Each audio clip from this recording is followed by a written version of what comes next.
faut-il avoir peur de la location courte durée?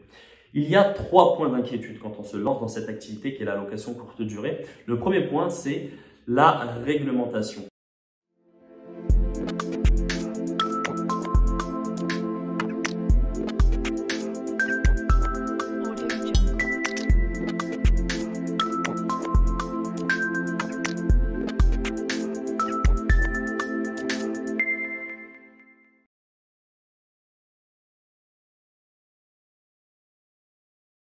Faut-il avoir peur de la location courte durée? Avant d'aborder la question, je me présente pour celles et ceux qui ne me connaissent toujours pas. Je m'appelle Khalid et je suis le fondateur de la méthode EasyLock Imoitic, une méthode qui permet à n'importe qui de pouvoir générer des rentes immobilières sans passer par la case banque, sans un riba, sans être propriétaire, par le biais de la sous-location professionnelle. Si c'est toujours pas fait, je vous invite à vous abonner. Abonnez-vous, ça me motive à vous faire davantage de vidéos sur l'entrepreneuriat, sur la location courte durée, sur la sous-location professionnelle.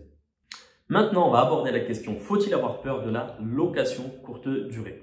Il y a 3 points d'inquiétude quand on se lance dans cette activité qui est la location courte durée. Le premier point, c'est la réglementation. La réglementation, bien évidemment, c'est une activité qui est encadrée par l'État, encadrée par les mairies. Et du coup, il faut faire extrêmement attention quand on se lance dans cette activité. Il y a des réglementations liées justement à la copropriété, donc à respecter parce que certaines refusent la location courte durée, ça il faut le savoir. Maintenant, il faut faire attention au principe de compensation parce que certaines villes ont mis en place ce principe de compensation, mais avec des conditions à prendre en compte, bien évidemment. Et il y a aussi donc toutes les démarches administratives à mettre en place. Maintenant, c'est pas parce qu'il y a des réglementations qu'on doit être freiné, parce que comme dans toute activité entrepreneuriale, il y a une réglementation qu'il faut absolument respecter. Mais la bonne nouvelle, c'est que voilà, on est tous soumis à cette réglementation. Du coup, on est tous au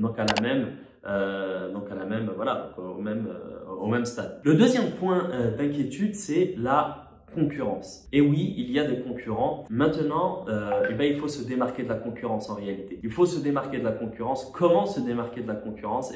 C'est au-delà de proposer un séjour, il faut proposer une expérience, un service aux voyageurs. Mais aussi, donc, le logement, il va falloir le travailler. Le travailler d'une part en le décorant, vraiment en créant cet effet waouh, mais aussi faire venir donc un photographe professionnel, très important. Vous avez beau avoir donc le dernier iPhone, ça ne vaut pas donc les photos d'un professionnel parce que lui derrière, voilà, il utilise du matériel à je ne sais pas combien de milliers d'euros et il y a aussi une retouche qui est faite derrière.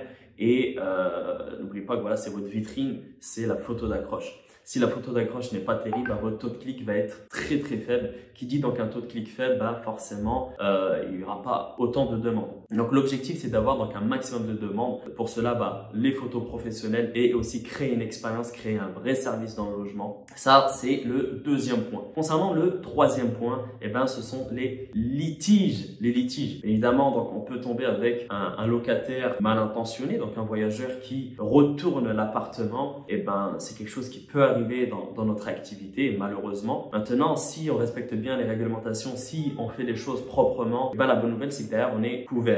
On est couvert par les assurances, d'une part, on est couvert par la caution et on est couvert aussi par la garantie haute Airbnb. Quoi qu'il arrive, on en sort gagnant si vraiment on a fait les choses proprement. Maintenant, il faut prévenir. Bien évidemment, si on ne met pas en place des conditions, si on ne filtre pas nos réservations, on risque d'avoir beaucoup de problèmes, on risque d'avoir énormément de problèmes. L'objectif, c'est vraiment de prévenir dès le départ en conditionnant nos réservations et aussi donc en dissuadant nos voyageurs à mettre en place des cautions pour éviter les problèmes. Il va toujours y en avoir. Au lieu d'en avoir 2-3 dans le mois, on va en avoir 2-3 dans l'année, ce qui limite énormément, c'est un gain d'énergie. Même si demain, on a ces problèmes-là, derrière, on met en place des solutions. Comme toute activité entrepreneuriale, on a toujours des problématiques, on fait toujours face aux problèmes. Il faut les connaître, il faut les maîtriser et mettre en place des solutions pour les combler.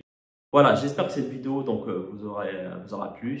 Donc n'hésitez pas à me le faire savoir en commentaire et je vous dis à très bientôt pour une prochaine vidéo. Salam alaikum. Au bout d'une semaine, il était disponible pour être disponible sur Airbnb, donc tout était fait.